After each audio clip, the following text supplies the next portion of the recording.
Bismillahirrahmanirrahim. Assalamualaikum warahmatullahi wabarakatuh.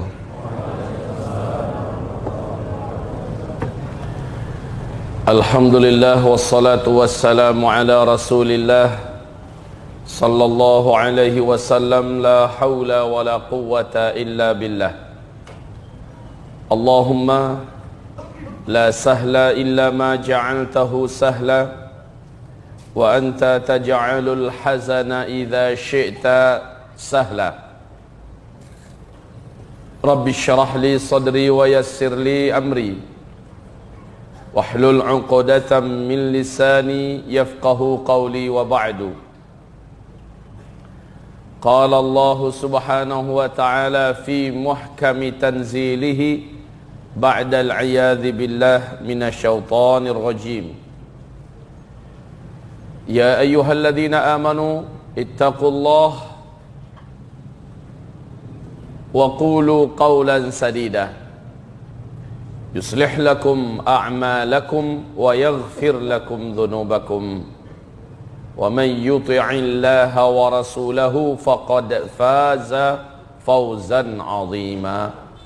Allahumma arhamna bil Qur'an wa sadaqallahul azim.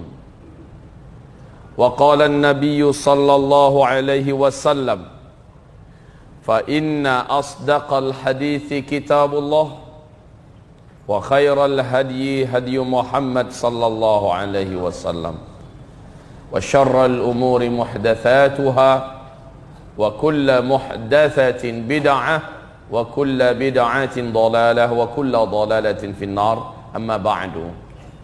Ma'asyiral muslimin wal muslimat, mu'minin wal mu'minat, arsyadani wa iyyakumullah.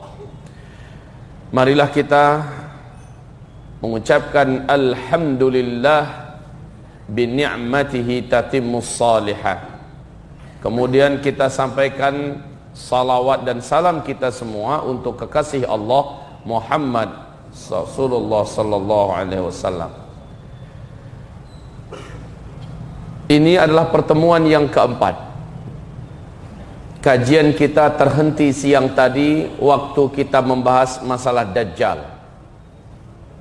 Kita telah menyampaikan bahwa seluruh nabi dan rasul yang Allah utus ke muka bumi seluruhnya mewanti-wanti kepada umat mereka masing-masing tentang Dajjal, agar mereka berlindung kepada Allah dan berhati-hati daripada Dajjal.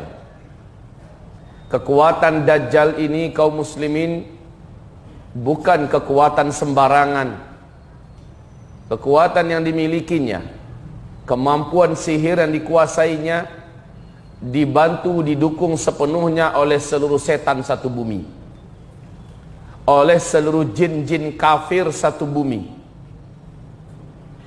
Apakah jin udara, jin tanah, jin air, jin hutan, apakah jin melata atau jin terbang, seluruhnya memberikan dukungan sepenuhnya kepada Dajjal laknatullah alaih.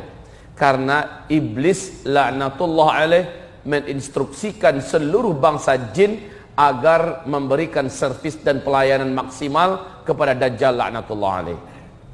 Dia adalah manusia biasa yang Allah panjangkan umurnya.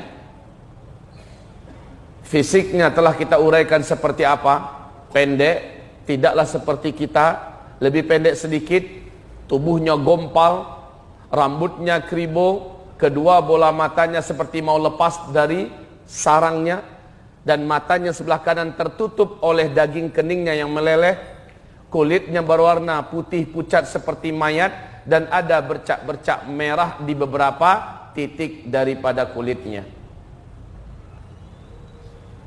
Kedua mata kakinya saling berjauhan. Kemampuan sihirnya bisa mendatangkan hujan kapanpun dia mau, dimanapun tempat dia suka. Rumput bisa tumbuh di tanah yang kering gersang, dan kuburan bisa dihidupkan seluruh orang yang pernah dikuburkan di sana dalam wujud seolah-olah orang yang dikuburkan itu belum pernah mati, bangkit seluruhnya. Kaum muslimin yang kami muliakan, dari tangan kanannya mengeluarkan api dan dari tangan kirinya memancarkan air. Api itu membentuk sungai api, air membentuk sungai air. Nabi memerintahkan jika sempat kamu ditangkap oleh Dajjal atau bala tentaranya, dipaksa kamu memilih di antara dua itu, pilihlah apinya Dajjal. Siapa yang memilih apinya Dajjal, dia akan selamat dari api nerakanya Allah Subhanahu wa ta'ala. Masukkanlah kepala kamu ke dalam apinya Dajjal, kamu akan merasakan sejuk dan tidak akan terbakar sedikit pun. Lalu masukkan seluruh tubuh kamu, insya Allah jika orang ini mati maka dia syahid, dan dia akan diletakkan di taman-taman surga Allah sebelum kiamat terjadi.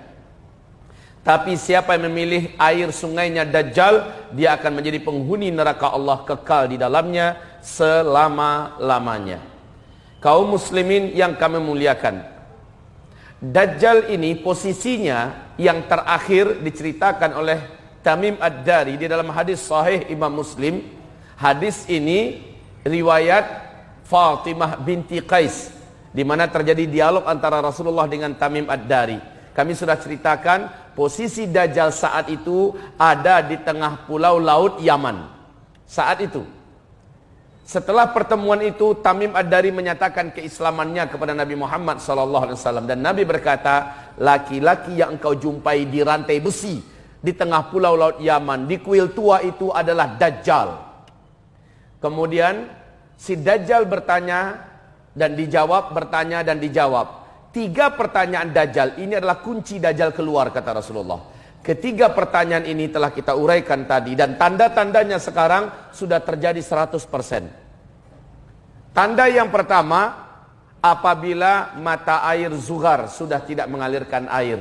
Masuk tahun kedua, genap tahun kedua sekarang, mata air Zuhar di negeri Syam dekat dengan danau Tiberias sudah tidak lagi mengeluarkan airnya. Penduduk sudah tidak bisa bercocok tanam dengan air mata air Zuhar itu. Yang kedua, kebun kurma Baisan. Kebun kurma Baisan sebelumnya senantiasa memberikan buah yang lebat.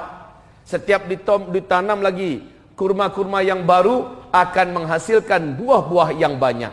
Tapi memasuki tahun ke-7 sekarang, buah ini bukan hanya rusak buahnya, sedikit buahnya, tapi 2 tahun terakhir sudah tidak berbuah 100%. Kondisi tanda Dajjal akan keluar yang ketiga, danau Tiberias, dan danau ini posisinya sekarang adalah di jantung Israel. Tanah Palestina yang paling subur, yang dicaplok oleh bangsa kera dan babi ini adalah yang ada danaunya ini. Sumber kehidupan utama bangsa Yahudi adalah dari danau Tiberias. Dan danau ini semenjak bumi terbentang belum pernah berkurang airnya. Tapi Masya Allah, lihat, buka di YouTube, kami sudah sampaikan bahwa tahun 2012 pemerintah Israel telah mengumumkan kepanikannya secara nasional. Kenapa? Sumber air minum dan air untuk hidup bangsa Yahudi ini di Israel sejak 2003 sampai 2013 telah menyusut secara signifikan. Kedalaman air dari permukaan sampai dasar tidak begitu dalam, hanya 45 meter saja.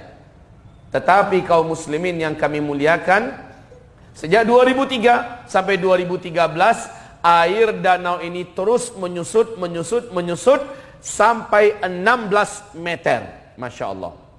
Akhir 2015 air danau ini saking terus menyusutnya, permukaan yang paling menonjol dari danau, yaitu bagian tengah-tengah, sudah kelihatan seperti pulau kecil. Dan 6,5 bulan yang lalu, kondisi danau Tiberias sudah diumumkan oleh pemerintah Israel, sudah melewati garis merah, masuk ke garis hitam. Black line. Maknanya air danau ini sudah tidak bisa lagi dijadikan sebagai sumber hidup, apalagi untuk dikonsumsi oleh bangsa Yahudi di Israel. Mereka mengumumkan di televisi nasional mereka bahwa sumber kehidupan air yang diharapkan dan diandalkan oleh bangsa Yahudi ini ke depan adalah air laut yang mereka suling.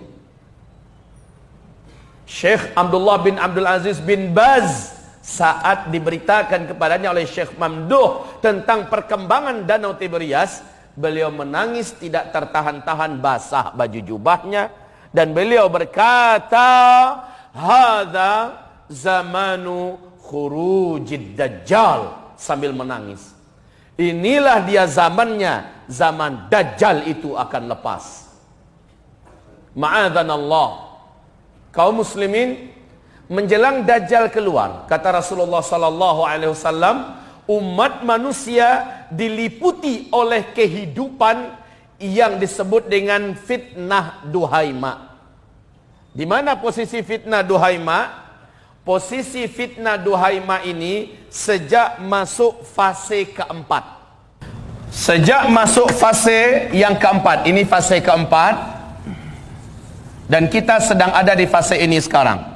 Rasulullah bersabda, hadis ini riwayat Imam Ahmad, riwayat Abu Daud, riwayat Al-Hakim, riwayat At-Tirmidzi. Hadis ini sahih menurut syarat Imam Muslim. Kata Rasulullah sallallahu alaihi wasallam, menjelang Dajjal keluar, umat ini akan diuji oleh Allah dengan ujian yang disebut dengan fitnah duhaima. Fitnah duhaima jadi seperti ini. Ini adalah garis tanda besar kiamat yang kedua, yaitu Dajjal keluar. Ini dari sejak masuk fase keempat, manusia ditimpa oleh fitnah duhaima. Silakan penjelasan rinci tentang fitnah duhaima, rujuk ke dalam kitab. Intinya, umat Islam yang ingin kembali kepada Islam secara kafah di berbagai belahan bumi manapun, umat ini akan dituduh fundamentalis dan teroris. Lalu umat Islam digiring untuk memakai ideologi yang disebut dengan demokrasi. Fitnah ini akan berakhir, Dajjal keluar, berakhirlah fitnah tersebut. Kaum muslimin, fitnah duhaima ini dengan berbagai macam jenis fitnah-fitnah lain yang tumpang tindih menjadikan umat Nabi terbelah menjadi dua belahan saja. Rasulullah bersabda, umatku nanti menjelang Dajjal keluar akan yang qasim ila fustataini. Fustatu iman la nifaqa fi, fustatu nifaq la imana fi. Menjelang Dajjal keluar, umatku akan dibelah oleh Allah lewat ujian-ujian yang terjadi silih berganti. Ujian ini menjadikan umat terbelah menjadi dua. Fustatu iman la nifaqa fi, kelompok orang-orang yang mereka mukmin haqqan, tidak ada kemunafikan dan tidak ada orang munafik di dalam kelompok itu sedikit pun saja. Yang lain, fustatu nifaq la imana fih, kelompok munafik yang tidak ada keimanan dan tidak ada orang-orang beriman dalam kelompok itu.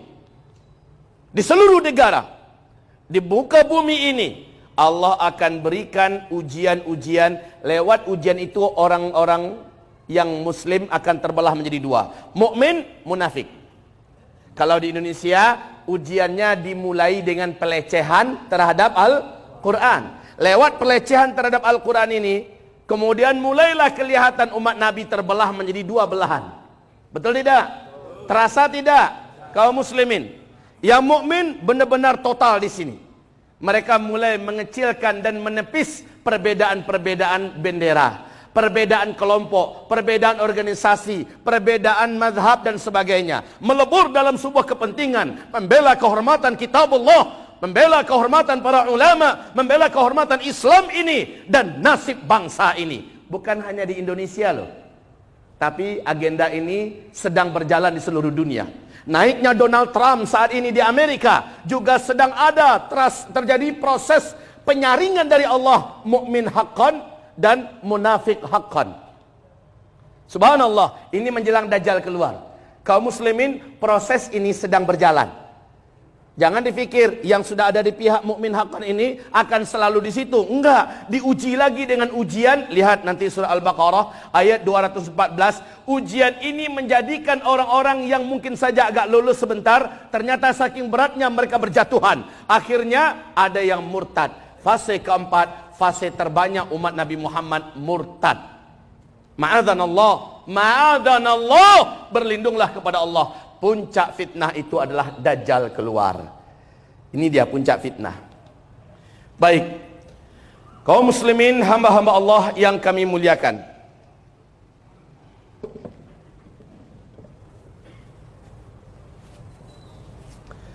para pengikut Dajjal, maaf, Dajjal itu akan keluar di mana? Sekarang di mana posisi Dajjal? Tahu nggak?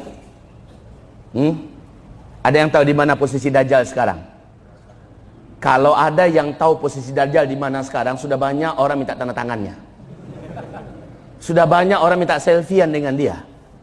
Dajjal, ibarat Allah, tidaklah akan keluar kecuali Israel lenyap dari peta muka bumi ini. Dajjal tidaklah akan keluar kecuali Amerika hancur dan eksistensi Amerika sudah tidak ada lagi. Dan Rasulullah bersumpah, demi Allah, kamu di akhir zaman akan berperang dengan peperangan-peperangan besar. Allah akan menangkan kamu dalam peperangan itu. Akhir dari peperangan itu Dajjal akan lepas.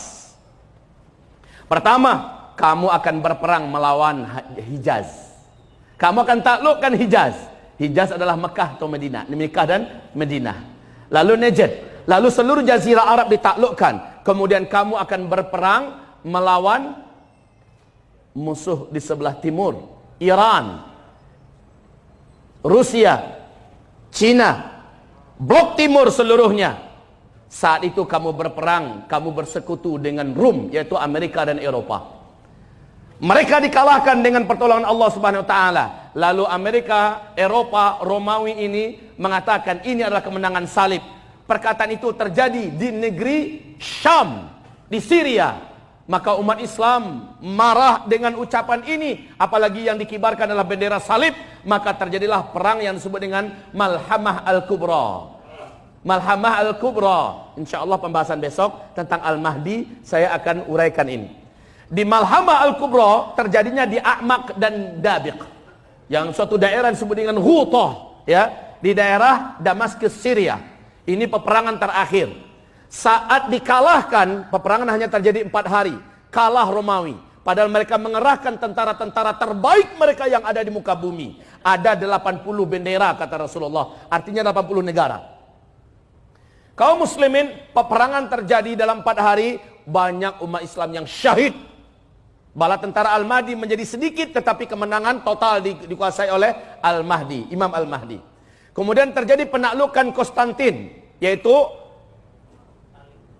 Turkiya. Setelah itu kaum muslimin, setan menjerit dari atas gunung bahwa Dajjal telah lepas. Para mujahidin segera kembali, lari ke rumah-rumah mereka. Mereka selamatkan keluarga-keluarga mereka. Barulah benar-benar Dajjal keluar. Barulah kaum muslimin yang kami muliakan, saat saat Romawi, yaitu Amerika dan Eropa dikalahkan, Israel telah habis. Amerika telah kalah. Tangan kanannya buntung, tangan kirinya buntung, kakinya putus. Maknanya Israel habis, Amerika sudah tidak ada. Pijakan Dajjal di muka bumi sebagai kaki tangannya selama ini sudah tumbang seluruhnya. Dajjal keluar dalam keadaan kemarahan yang sangat. Tahukah tuan-tuan semua, di manakah Dajjal akan keluar? Rasulullah bersabda, Dajjal akan keluar nanti dari sebuah kota yang disebut dengan Asfahan. Di mana Asfahan ini? Di Irak? Iran. Asfahan adanya di Iran. Dan Masya Allah, tuan-tuan yang kami muliakan, ibu-ibu yang kami hormati, ketahuilah Asfahan berada di Iran. Dan Asfahan adalah sebuah kota yang diisi seluruhnya oleh komunitas Yahudi. Dan Rasulullah bersabda, kemunculan Dajjal di Asfahan didampingi, disambut oleh 70.000 lelaki Yahudi yang paling kuat, paling pekat agama Yahudinya. Dan mereka menggunakan jubah kehormatan, jubah keagamaan Yahudi dengan senjata pedang-pedang terbaik pada masa itu, kata Rasulullah. Semoga Bapak mengikuti perkembangan. Di majalah Asy-Syarqil Awsat, majalah Timur Tengah, Pak, diberitakan bahwa di Asfahan hari ini telah standby 70.000 lelaki dengan jubah khusus agama Yahudi. dan telah siap senjata-senjata terbaik dari senjata manual, pedang terbaik dari besi-besi terbaik sudah siap dan ada di tangan mereka. Agama Yahudi hari ini sangat yakin ini adalah tahun-tahun di mana Dajjal akan keluar dan memimpin mereka. Menurut keyakinan Yahudi, Dajjal akan menaklukkan seluruh dunia. Ini pula yang diyakini oleh Dajjal waktu dia berkata kepada Tamim Ad-Dari, ketika saya lepas nanti, maka saya akan taklukkan seluruh kota-kota di muka bumi. Tapi kekuasaannya tidak lama, Pak. Kenapa? Dajjal terakhir dia akan mengepung Al-Mahdi. Al-Mahdi tidak berkutik. Orang-orang yang beriman, para mujahidin, laki-laki dan wanita juga tidak mampu melawan. Mereka terkepung. Dalam keadaan terkepung itulah Allah turunkan tanda besar kiamat yang ketiga. Nabi Isa turun dari langit, diantarkan oleh 2 orang malaikat di waktu subuh, tepatnya di masjid yang ada menara putihnya. Al-Hafiz Ibnu Katsir, para ulama Ahlus Sunnah mengatakan turunnya Nabi Isa itu yang ada menara putihnya di Damaskus. Masjid ini adalah Masjid Jami' Amawi, dan masjid itu ada sekarang. Kaum muslimin yang kami muliakan, jadi kemunculan Dajjal nanti di mana? Asfahan, Iran. Selanjutnya kaum muslimin yang kami muliakan, siapakah calon-calon pengikut Dajjal ini? Allah telah menyiapkan calon-calon itu sebelum Dajjalnya muncul. Dan saya merasa takjub luar biasa. Kenapa? Seperti sedang terjadi skenario yang maha sempurna dari langit. Menjelang Dajjal muncul, Pak, kelompok-kelompok besar di muka bumi yang akan menjadi para pengikut dan pembela Dajjal sudah mulai dipersiapkan oleh Allah. Secara alami terjadinya. Siapa? Satu yang akan mengikuti, yang akan membela, yang akan menjadi para penyembah-penyembah Dajjal. Satu, seluruh orang Yahudi di muka bumi. Yang kedua, seluruh setan dari bangsa jin. Ini akan menjadi pengikut Dajjal laknatullah alaih dan siap membela Dajjal, siap membantu Dajjal. Bapak sanggup bayangkan? Satu orang saja kalau sempat didampingi oleh 10.000 setan saja, Pak, kekuatan orang ini sudah sangat menakjubkan, betul tidak? Bagaimana kalau setan satu bumi mengikutinya, membelanya? Yang ketiga, pengikut para Dajjal adalah seluruh ahli syahwat dari seks menyimpang. Para kaum LGBT. Dan itu sekarang di berbagai negara sudah mulai dilegal formalkan, betul tidak? Dilindungi oleh undang-undang, Masya Allah. Kayak dipersiapkan oleh Allah Subhanahu Wa Taala suasana menjelang Dajjal keluar. Kemudian yang keempat, umat Nabi Muhammad yang pencinta syahwat. Pencinta syahwat. Suka berzina ke sana kemari, suka dugem ke sana kemari, suka melakukan maksiat ini, meninggalkan sholat, menelantarkan puasa dan segala macamnya. Maka para ahli maksiat ini, pemakan-pemakan riba, dan tidak mau ditegur, tidak mau dinasehati, mereka ini nanti ketika Dajjal keluar akan menjadi pengikut Dajjal. Ma'adzanallah. Yang kelima, pengikut Dajjal, kaum wanita. Kaum wanita.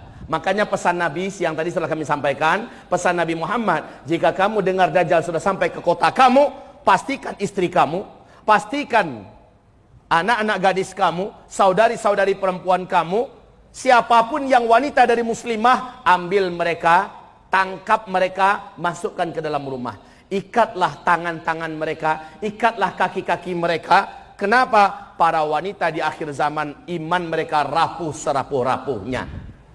Apalagi kondisi lapar yang sudah bertahun-tahun, haus yang sudah sangat menyiksa. Dan Dajjal datang dengan kekuatan magicnya, dengan hipnotisnya, dengan sihirnya. Di mana kota dia masuk, dia sebarkan sihirnya, dia sebarkan magicnya, dia sebarkan hipnotisnya. Dia punya daya tarik magnet yang sangat dahsyat.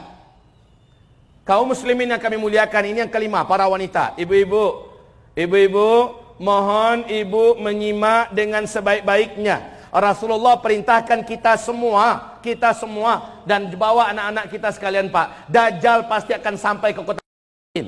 Dajjal pasti akan sampai ke kota Banjarmasin. Tidak ada satu kota pun di muka bumi ini yang tidak akan dimasuki oleh Dajjal.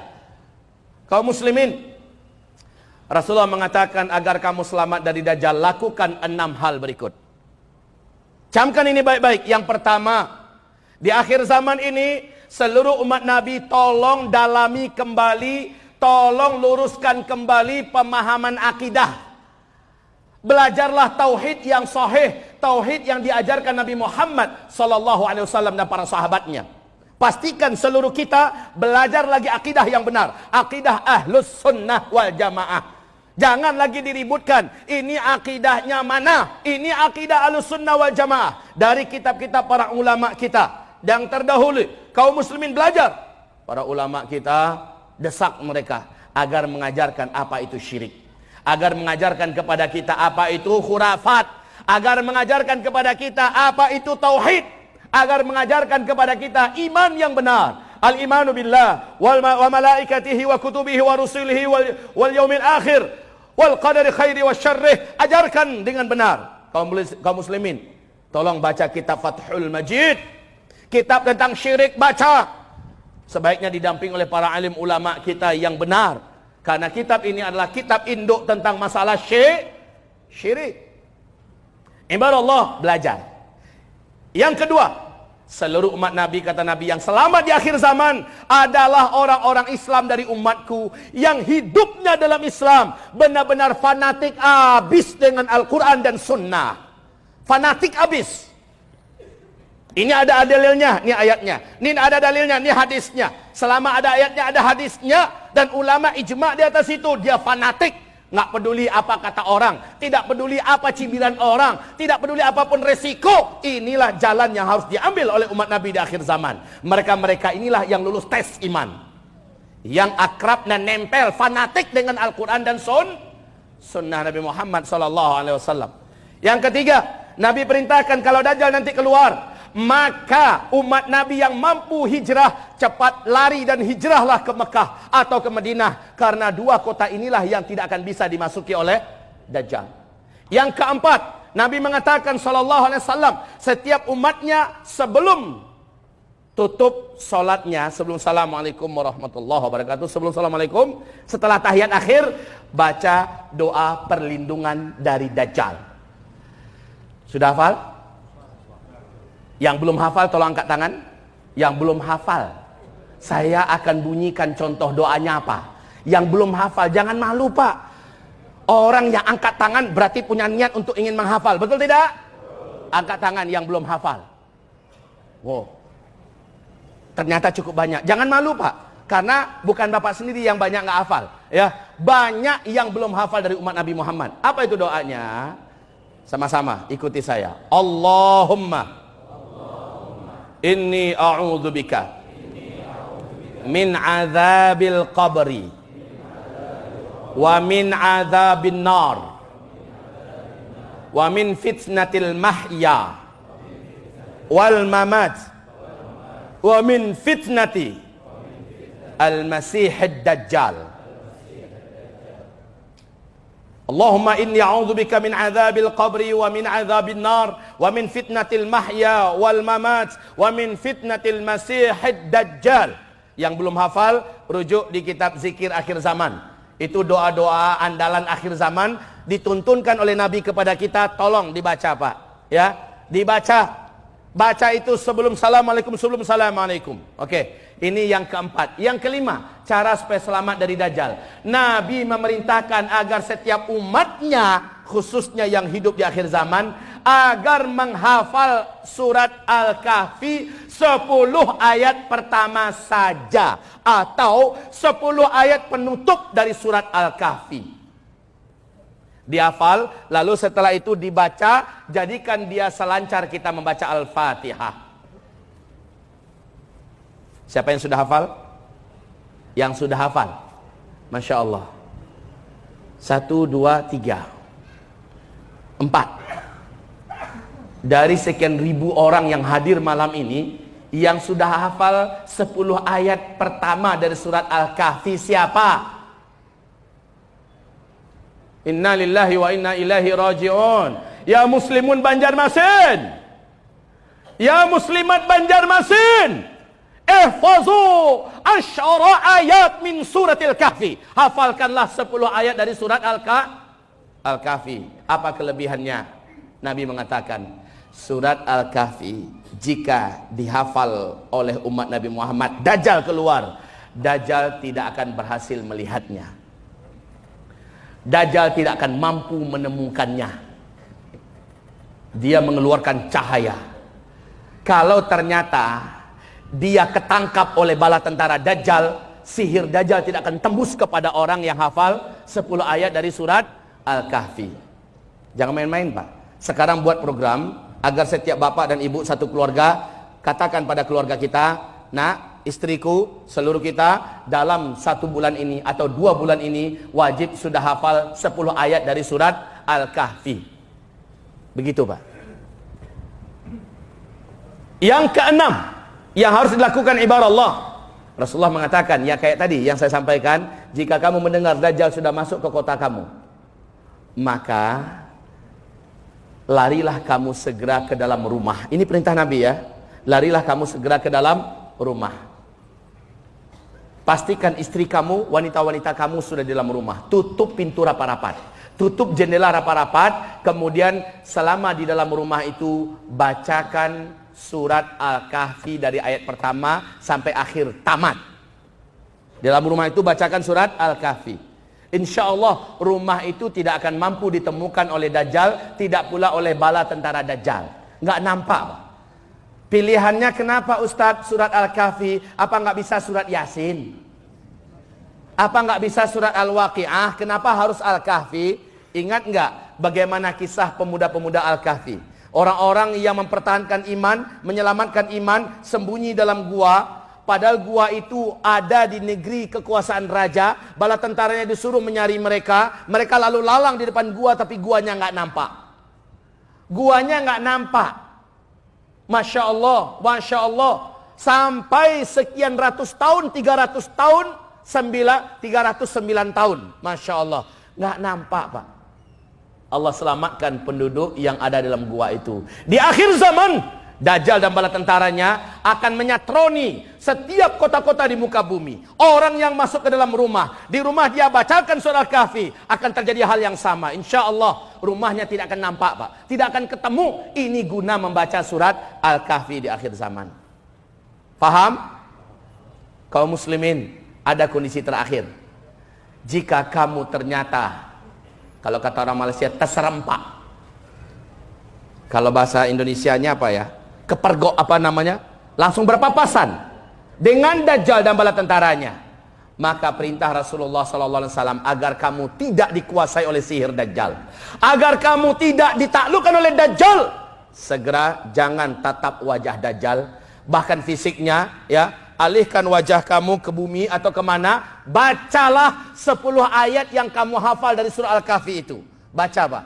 Kalaupun kita ditangkapnya, kalaupun kita disiksanya, insya Allah kita dibuat oleh Allah tenang ketika itu. Fisik kita juga dibuat oleh Allah kuat. Kalau kita dibunuhnya kita syahid. Dan kita tidak akan murtad, kita tidak akan menyembah Dajjal. Ini keutamaan hafal 10 ayat dari surat Al-Kahfi. Jangan sampai di situ Dajjal muncul, ketemu, tunggu Om Dajjal, buka Al-Quran dulu. Nggak sempat, Pak. Sudah terlebih dahulu masuk sihirnya Dajjal. Sudah dulu masuk hipnotisnya Dajjal yang menjadikan kita dikuasainya. Pulang dari sini punya azam, kita punya tekad, insya Allah. Isya masuk ya. Kita sholat isya dulu. Lepas isya kita lanjutkan lagi dan buka diskusi. Alhamdulillah, wassalatu wassalamu ala Rasulillah sallallahu alaihi wasallam. Ma'asyiral muslimin, hamba-hamba Allah yang kami muliakan. Mungkin timbul pertanyaan di dalam benak masing-masing kita. Di zaman Nabi, Dajjal itu kan diceritakan adanya di tengah laut Pulau Yaman. Kenapa nanti munculnya di kota Asfahan di Iran? Perlu diingat, para sahabat bertanya kepada Rasulullah SAW. Jadi dalam perjalanan kehidupan Nabi dengan para sahabat sampai Nabi meninggal, perkembangan posisi Dajjal itu ternyata berpindah-pindah.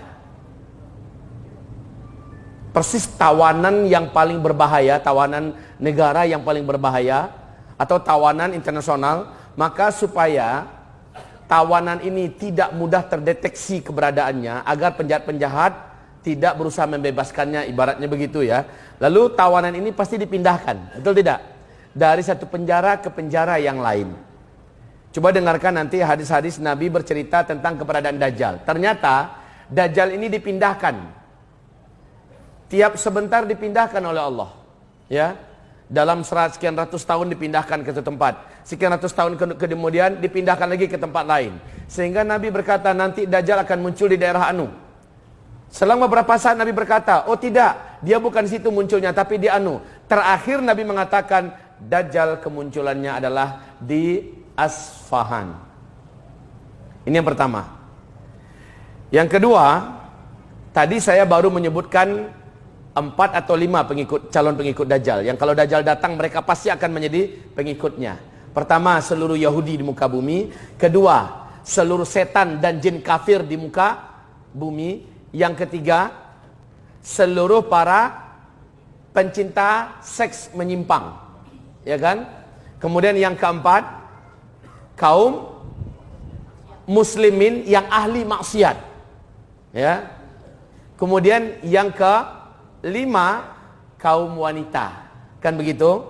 Yang keenam, siapa yang ingin membacanya nanti silakan dibaca dalam kitab Ensiklopedia Akhir Zaman di halaman 846 sampai 858. Di sini dijelaskan dalil-dalil para pengikut Dajjal siapa-siapa saja. Yang keenam adalah para ahli sihir, para dukun, paranormal, para ahli kekuatan magic dan segala macamnya, para penuntut ilmu-ilmu hitam. Ini seluruhnya ketika Dajjal keluar akan menuhankan Dajjal. Yang ketujuh, para pengikut Dajjal yang ketujuh adalah seluruh kaum munafikin dari umat Islam. Ingat, menjelang Dajjal keluar Allah membelah umat Islam ini kepada dua belahan. Kaum munafikin, mereka ini ketika Dajjal keluar pasti akan sujud menyembah Dajjal. Berapa baru? 7. Yang kedelapan adalah para ahli bid'ah dari umat Nabi yang bid'ahnya bid'ah aqadiyah, bukan bid'ah amaliyah. Bid'ahnya bid'ah aqadiyah seperti Syiah, seperti Ahmadiyah, ya. Bid'ah mereka bid'ah aqadiyah. Ini seluruhnya akan menjadi para pengikut Dajjal. Yang ke 8 atau ke 9? Enggak penting nomor. Yang ke 9, para pengikut Dajjal adalah seluruh kaum Khawarij di muka bumi ini. Khawarij adalah orang yang mudah mengkafirkan orang lain dari ahlul qiblah, dari umat Nabi Muhammad SAW. Enggak sependapat dengan dia, kafir, halal darah. Nah yang kayak gini nih Pak, kalau Dajjal keluar, Allah akan menjadikan fitnah kekufurannya yang tersembunyi di balik khawarijnya dia, menjadikan dia sangat mudah menjadi pengikut Dajjal. Taib. Ibarat ma'asyiral muslimin, hamba-hamba Allah yang kami muliakan, setelah mendengarkan ini, timbul pertanyaan mungkin di antara kita, Ustaz, bukankah Dajjal itu gelarnya Al-Masih Ad-Dajjal, ya kan? Al-Masihud Dajjal. Sehingga kami diperintahkan oleh Rasulullah untuk berlindung daripada Dajjal itu bukan hanya Dajjal tapi Al-Masih Ad-Dajjal. Allahumma inni a'udzubika min adzabil qabri wa min adzabin nar wa min fitnatil mahya wal mamat wa min fitnatil masihid dajjal. Apa bedanya dengan Nabi Isa yang juga digelarkan dengan Al-Masih? Betul kan? Al-Masih Isa alaihis salam. Ada perbedaannya. Tolong rujuk nanti di kitab yang kami rekomendasikan, baca.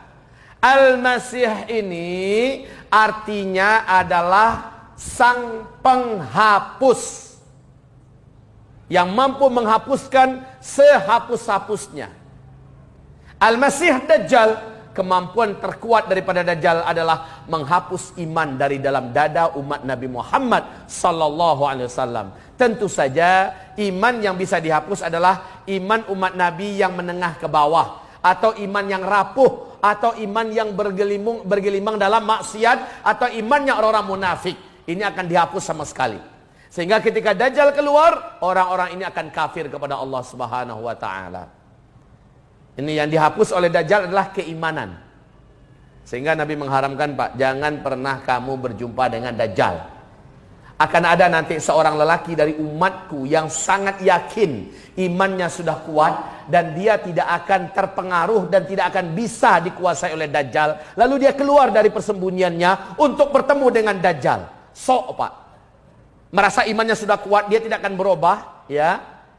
Kemudian saat dia bertemu dengan Dajjal, langsung hilang iman dari dadanya. Kemudian dia sujud menyembah Dajjal. Saat itu dia kafir kepada Allah. Walaupun Dajjal sudah meninggalkan negerinya, meninggalkan kotanya, orang ini tetap akan kafir kepada Allah sampai dia menghembuskan nafas terakhirnya. Makanya jangan sok-sokan nanti Dajjal datang, iman saya ini dah kuat. Kalau kata orang Padang, lah putih kaji, dan lah putih kaji. Kajinya itu udah sampai ke tingkat makrifat, nggak akan tembus oleh Dajjal. Maka dia akan kafir nanti ketika dia berjumpa dengan Dajjal. Masyiral muslimin, hamba-hamba Allah yang kami muliakan, ini fenomena seputar Dajjal. Kita akan diskusi, memperluas pembahasan ini melalui pertanyaan-pertanyaan Bapak. Tapi ingat, catat, pertanyaan ini hanya berkisar dari bab-bab yang telah kita bedah. Jangan tanyakan Al-Mahdi dulu. Al-Mahdi belum kita bahas.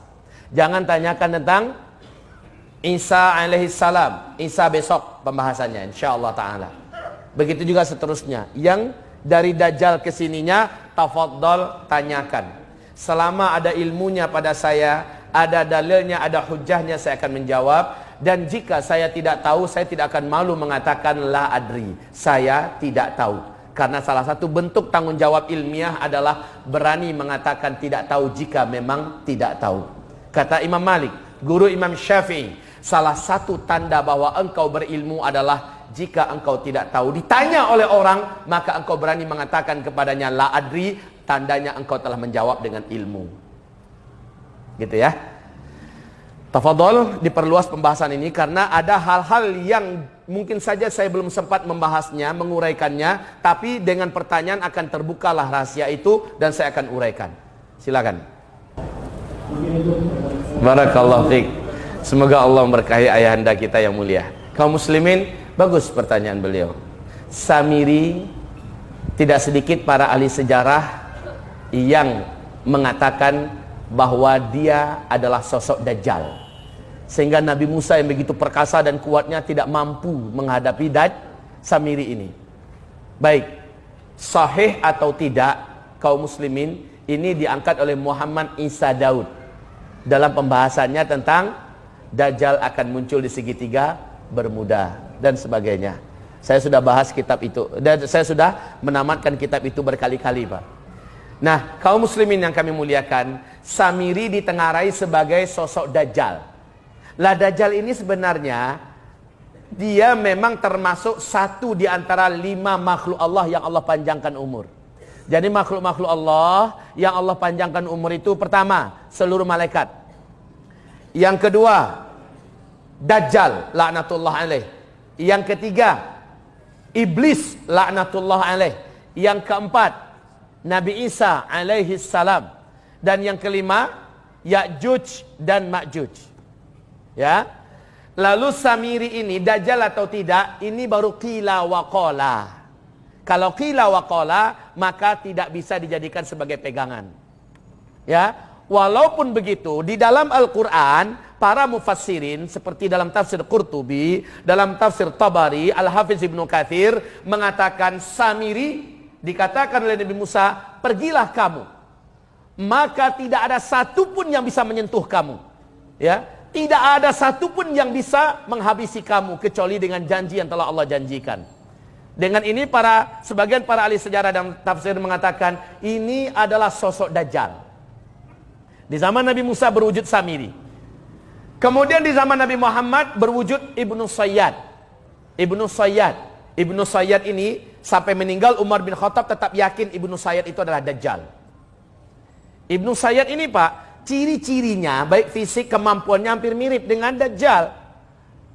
Apalagi dia berpindah dari satu pohon kurma ke pohon kurma yang lain dengan kecepatan kelebatan, Pak. Sangat cepat berkelebatnya. Dan ini adalah ciri kemampuan Dajjal. Samping fisiknya mirip, sehingga Umar menghunus pedangnya. Ya Rasulullah, i'dzanli. Umar kan gitu gayanya, Pak. Langsung terhunus pedangnya. Ya Rasulullah, kasih izin saya. Mau ngapain kata Nabi? Saya mau penggal itu kepala Ibnu Sayyad. Saya yakin dia Dajjal. Apa kata Rasulullah? Ya Umar, jika itu benar-benar Dajjal, bukan kamu orang yang sanggup menghabisinya. Kalau itu bukan Dajjal, apa gunanya buat kamu bunuh orang? Selesai. Sampai Umar meninggal, Abu Dzar Al-Ghifari, Bunda Aisyah, Abdullah bin Mas'ud, bahkan termasuk Bunda Sofiyah, para sahabat-sahabat sepakat mengatakan dia adalah Dajjal. Lalu berarti udah lepas Pak Ustadz, udah lepas itu. Diuraikan dengan sangat tajam di kitab ini. Makanya saya katakan, kitab yang kami rekomendasikan kepada kaum muslimin memberikan penguraian yang sangat memuaskan secara ilmiah. Di sini dijelaskan bahwa Ibnu Sayyad, dia adalah salah satu di antara kaki tangan yang dilepaskan untuk mencari, bergentayangan, mencari informasi kelemahan-kelemahan umat, dan bagaimana menyebarkan fitnah di tengah umat. Sementara yang Dajjalnya tidak akan muncul kecuali di akhir zaman. Dalam keadaan sudah lumpuh kaki tangannya. Kaki tangannya adalah Israel, Amerika. Ini kaki tangan Dajjal. Amerika tumbang. Sekarang Pak, Amerika, alhamdulillah, di bawah kepemimpinan Donald Trump, katakan alhamdulillah. Donald Trump ini akan mengantarkan kehancuran Amerika Serikat, insyaallah ta'ala. Amerika Serikat itu Pak, secara ekonomi sudah semaput. Negara terhutang terbesar nomor 1 di dunia itu adalah Amerika. Sekarang dia memaksakan diri untuk memperkuat peperangan kembali melawan Islam dan umat Islam. Kita ucapkan alhamdulillah, berarti dia memperdalam kuburannya, mempercepat kematiannya. Terjawab beberapa pertanyaan yang besar selama ini dalam kepala saya. Nabi berkata, kamu akan melakukan perjanjian damai dengan Romawi, lalu kamu akan memerangi musuh bersama di sebelah timur. Yang sebelah timur ini adalah Iran, Rusia, Cina, India, Vietnam, Korea dan lain-lainnya. Itu blok timur Pak. Mereka secara militer, secara kekuatan hegemoni timur sudah mulai berpadu menyatu untuk menguasai Islam khususnya Timur Tengah. Sementara Amerika Serikat sebagai blok barat, sumber kehidupan mereka adalah Timur Tengah dan negeri-negeri Islam. Mereka tidak akan bisa hidup kecuali mempertahankan ini tetap untuk mereka. Lah Timur sudah hampir menguasai mereka, kayak Indonesia. Indonesia hampir dikuasai Cina, tidak? Betul tidak? Freeport sudah mulai akan diambil alih oleh Cina, tidak? Iya kaum muslimin, ini menyebabkan Amerika berang. Amerika marah, tapi Amerika tahu bukan lawannya Cina saat ini, bukan lawannya Rusia saat ini. Mereka sedang sekarat. Naiknya Donald Trump makin gila, perang kepada Islam sudah betul-betul diumumkannya. War on Islam, kaum muslimin, dan ini kita syukuri. Setelah itu saya baca hadis ini, kamu akan melakukan perjanjian damai dengan Rum, yaitu Amerika, Eropa. Oh, naiknya Donald Trump ini, Islam akan perang dengan Amerika, Eropa, dan disitulah terjadi perjanjian damai. Kita akan diajak atau akan terbawa untuk melakukan perdamaian dengan Amerika dan Eropa, di mana Amerika, Eropa, dan Islam pada akhirnya akan menjadi sebuah kekuatan untuk perang melawan Timur. Inilah perang dunia ketiga. Dan penyulut perang nanti, kata Rasulullah SAW, adalah gunung emas yang ada di Irak. Ini diumumkan oleh George Walker Bush. George Walker Bush sebelum digantikan oleh Barack Obama, berapi-api di depan Gedung Putih berkata, satelit kita telah menangkap potensi emas yang sangat besar di negeri Irak. Amerika Serikat selaku polisi dunia akan memastikan emas ini aman, tidak terjatuh ke tangan penjahat yang tidak bertanggung jawab. Berarti Amerika penjahat yang bertanggung jawab. Begitu. Dan Rasulullah bersabda, la taqumus saa'ah hatta yasiral furat. Ini pembahasan kita besok insyaallah. Tidak akan terjadi kiamat sampai mengering Sungai Efrat. Sungai Efrat sudah kering total sekarang, Pak. Dan gunung emas itu satelit Amerika sudah menemukannya di Irak. Subhanallah, ini tanda-tanda yang nyata kaum muslimin. Jadi pertanyaan Bapak Ayanda tadi semoga terjawab ya insyaallah ta'ala. Saibaba ini siapa? Ini orang yang secara fisik hampir mirip. Secara fisik. Tetapi ada juga ketidakmiripannya. Sai Baba pakai mati, Dajjal yang mematikannya Nabi Isa, maka bukan dia berarti. Dajjal sudah muncul dari Khurasan, itu kan akhirnya diralat judul itu oleh penulis. Dajjal nanti akan muncul di Khurasan. Tembakannya bukan lagi ke Sai Baba. Sri Setia Sai Baba udah keok, udah koit alias mampus. Jutaan pengikutnya Pak, hampir 20 juta pengikut setianya yang menuhankannya. Memang betul di India, dan dia udah mati sekarang. Ya.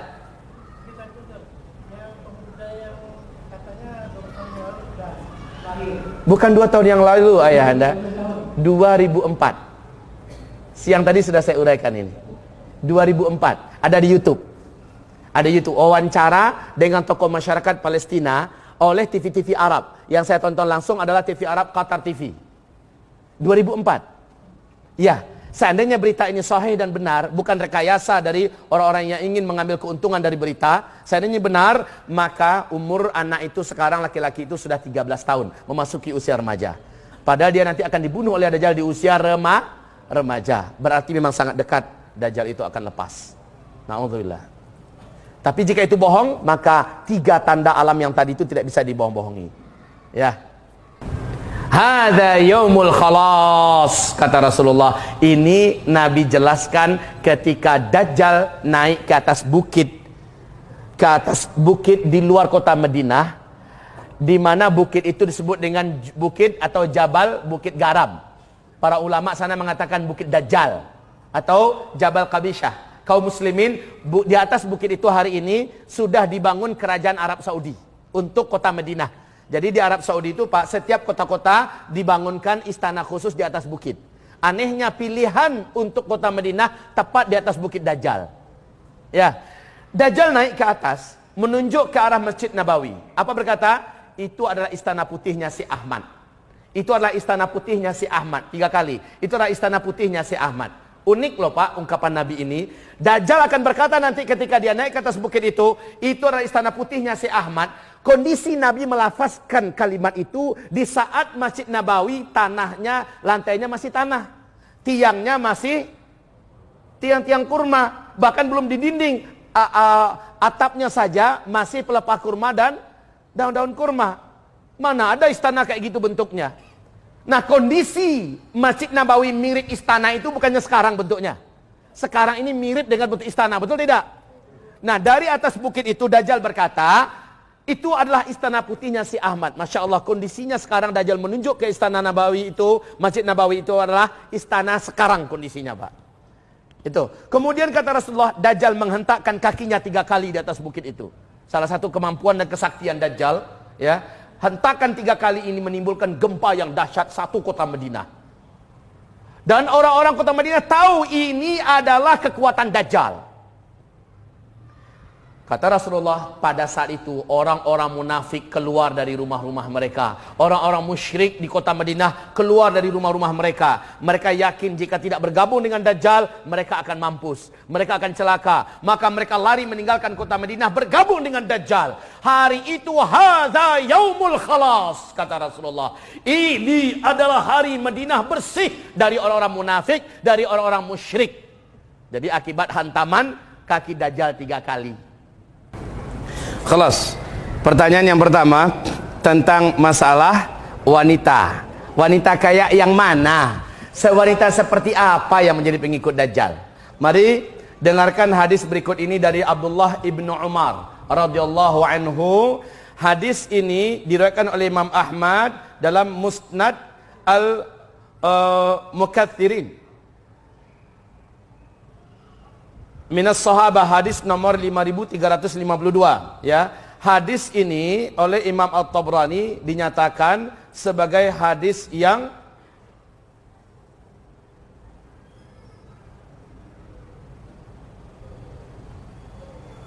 dalam kitab sebagai hadis yang sahih dalam kitab Musnad Imam Ahmad. Jadi bunyi hadisnya begini. Yanzilud Dajjal fi hadhihi sabhati bi Maraqqanah, ya. Dajjal nanti akan tinggal di tanah yang berair di Mariqanah. fayakunu aktsara man yakhruju ilaihi nisa. Fayakunu aktsara man yakhruju ilaihi an-nisa. Maka adalah yang paling banyak keluar menjemput Dajjal, menyongsong Dajjal. Ketika Dajjal keluar, ketika Dajjal datang, dari umat manusia ini adalah kaum wanita. Kaum wanita. Wanita ini kan di zaman sekarang saja Pak, yang paling rapuh punya pertahanan iman itu wanita apa bukan? Ada aja sedikit yang gak aneh, langsung takjub, langsung kagum, langsung mengikut habis. Kayak yang siapa yang banyak bisa membanyakkan uang itu. Bahkan selevel cendekiawan pun ya, wanita ikut-ikutan membela. Masya Allah. Itu baru kemampuan sekecil itu udah kayak gitu wanita-wanita kita. Apalagi Dajjal dengan kemampuan yang sangat menakjubkan. Lanjut hadisnya. Innar rajula la yarji'u ila hamimihi wa ila ummihi wa ibnatihi wa ukhtihi wa ammatihi fayuthiquha ribata. Sesungguhnya para lelaki pada saat itu, sesungguhnya para lelaki pada saat itu sungguh akan mengumpulkan istrinya, akan mengumpulkan anak-anak perempuannya, saudara-saudara perempuannya, bibi-bibinya, dan mengikat mereka di dalam rumahnya. Coba lihat ini. Ini salah satu riwayat dari Nabi Muhammad sallallahu alaihi wasallam. Makhafatan an takhruja ilaih. Khawatir para wanita ini keluar meninggalkan rumah untuk ketemu dengan Dajjal di tengah pusat kota. Di hadis yang lain Nabi berkata, sesungguhnya Dajjal akan masuki satu kota dan akan tetap di tengah kota itu. Nanti kamu-kamu yang ada di kampung-kampung, yang ada di lembah-lembah, yang ada di gunung-gunung, yang ada di gua-gua, yang ada di bukit-bukit, akan turun meninggalkan persembunyiannya menuju ke tengah kota di mana Dajjal situ berada. Dan saat itu mereka melihat Dajjal, mereka akan sujud menyembah Dajjal. Jadi jangan pikir, Ustaz yang di kampung-kampung Dajjal apa nggak datangi? Sibuk amat Dajjal. Sampai ke kampung-kampung segala. Enggak, Dajjal hanya tahu nangguk di tempat yang ramai itu ya kota. Kalau kita ibaratnya menangguk ikan Pak, tentu kita tangguk di mana yang paling banyak ikannya, ya kan? Yang sikit-sikit itu datangkan saja pemancingnya. Nah pemancing itulah yang menyebabkan ikan itu akan berdatangan. Gitu. Selesai pertanyaannya. Jadi wanita macam mana? Seluruh wanita. Makanya wanita muslimah kita dari sekarang start untuk melindungi diri dengan cara-cara yang sudah diajarkan Nabi tadi. Dari sekarang ya ibu-ibu ya, doa yang banyak pada Allah agar ibu-ibu kami, karena yang paling banyak peluang bertemu dengan Dajjal adalah kaum ibu-ibu. Kita yang laki-laki lebih dulu kayaknya banyak yang syahid. Menjelang Dajjal keluar, kaum laki-laki terlebih dahulu banyak yang syahid. Sebab Al-Mahdi sudah keluar terlebih dahulu sebelum Dajjal, dan kita diperintahkan bergabung dengan Al-Mahdi. Betul tidak? Seluruh dunia umat Islam akan dihadapkan kepada peperangan-peperangan yang sangat berat dan hebat, termasuk di Indonesia. Indonesia pasti akan perang. Indonesia pasti akan perang dan seluruh dunia. Dan saat itu yang maju ke depan para lelaki-lelaki muslim insyaallah taala. Disinilah akan banyak. Bapak masih lihat? Bapak masih lihat bagaimana Nabi mengatakan di fase kelima? Di fase kelima, jumlah lelaki tersisa 1 dibandingkan 50 wanita. Fase kelima, fase-fase aman, khilafah sudah tegak. Ini menandakan di penghujung fase keempat, menjelang Dajjal keluar, sangat banyak terjadi peperangan. Lah dalam perang yang biasanya ikut perang siapa? Laki-laki. Besok kita akan uraikan. Ini kan ada space kosong nih. Mungkin Bapak bertanya, buat apa space begitu banyak dikosongin? Besok kita isi ini Pak. Kita uraikan ini. Intinya sangat banyak angka kematian kaum laki-laki. Jadi yang tersisa hidup saat Dajjal keluar, mayoritasnya adalah kaum wanita. Ya Allah, lindungilah istri-istri kita ya Rabb. Lindungilah anak-anak gadis kami ya Rabb. Lindungilah sesaudari muslimah kami ya Rabb. Selanjutnya pertanyaan saudara kita tadi tentang masalah Syiah itu sudah final. Tolong dibaca dalam kitab Mausu'atul Ijma' oleh Syekh Sa'di Abu Jaib, ensiklopedi ijma tentang Syiah, ya, apalagi Syiah Itsna Asyariyah. Syiah yang ada di Iran sekarang adalah Syiah Itsna Asyariyah atau Syiah Rafidhah, ya. Ini seluruhnya adalah sama. Seluruh Ahlus Sunnah wal Jamaah sepakat mengatakan Syiah bukan Islam. Syiah di luar Islam. Jadi bukan furu'iyah. Yang mengatakan furu'iyah itu jangan-jangan orangnya tasyayyu'. Tasyayyu' tahu? Pura-pura muslim tapi membela Syiah, pura-pura muslim, berarti dia adalah Syiah atau dia minim pengetahuannya tentang Syiah. Kaum muslimin, dulu Habib Rizik masih membela-bela Syiah, mengatakan Syiah itu terbagi kepada sekian, dan Syiah itu ada Syiah Zaidiyah, Syiah yang paling dekat dengan Ahlus Sunnah wal Jamaah. Beliau sama sekali tidak menyinggung ketika ada kebrutalan-kebrutalan Syiah dalam sejarah, kejahatan Syiah yang ada di Syria dan kejahatan Syiah yang ada di Indonesia, serta biadabnya akidah Syiah mencaci maki para sahabat. Pada akhirnya beliau masih menyembunyikan, sehingga banyak ulama-ulama kita se-Indonesia meragukan siapa sebenarnya Habib Rizik ini. Termasuk saya. Saya sampai-sampai mengatakan pada sosok Habib Rizik ada tasyayyu'. Ada tasyayyu', pembelaan dan menyelamatkan Syiah.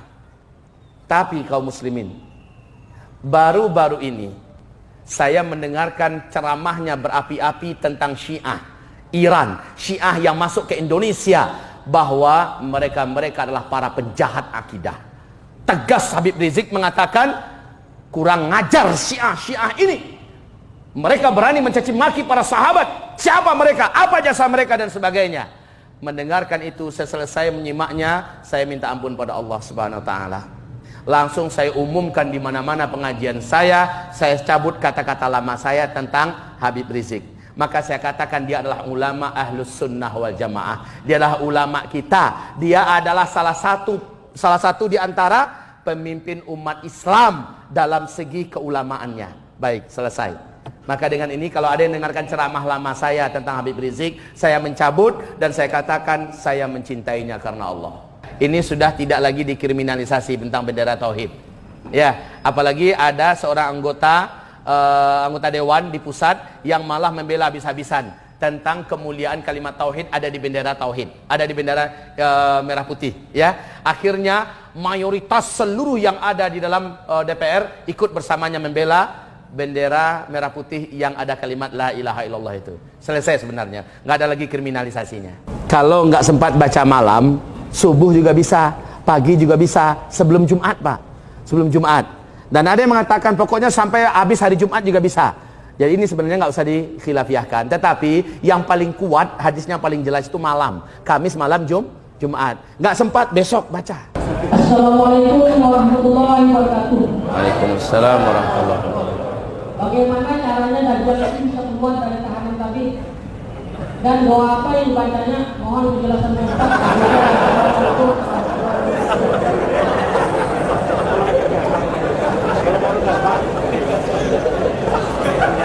Masya Allah. Pertanyaan final membuat kita menjadi segar. Jawabannya adalah, ya, kan pertanyaannya bagaimana cara Dajjal bisa keluar? Kemudian apa yang dibacanya kok bisa lepas?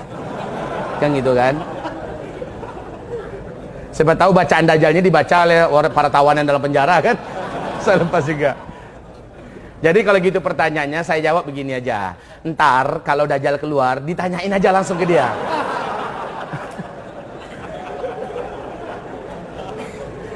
Ini masalah perkara gaib. Kalau ada dalilnya kita menjawab dengan dalil. Kalau nggak ada dalilnya maka jawabnya juga seloroh, ya. Baik, terima kasih. Jazakallah khair. Ya. Pertanyaan tadi kira-kira menutup perjumpaan kita hari ini. Secara pribadi aja. Untuk pertanyaan yang lain silakan dicatat dan disimpan untuk besok tabungan. Besok pembahasan kita penting tentang Al-Mahdi. Ini akan memimpin umat Islam di akhir zaman. Seluk beluk Al-Mahdi, apa yang kita lakukan ketika dia sudah muncul, ini penting sekali. Masalahnya kita ada di Indonesia, ya. Maka kaum muslimin, usahakan Bapak berjuang, Ibu berjuang, jangan pernah putus dalam pembahasan ini. Jangan pernah putus. Satu lagi, ada ketok palu di akhir yang ini menjadikan Bapak Ibu mengambil hikmah yang sangat kuat, positif sekali, energi yang maksimal untuk menjadi seorang abidullah yang sempurna. Makanya jangan Bapak pernah putus mendengarkan pembahasan ini, ya. Kalau putus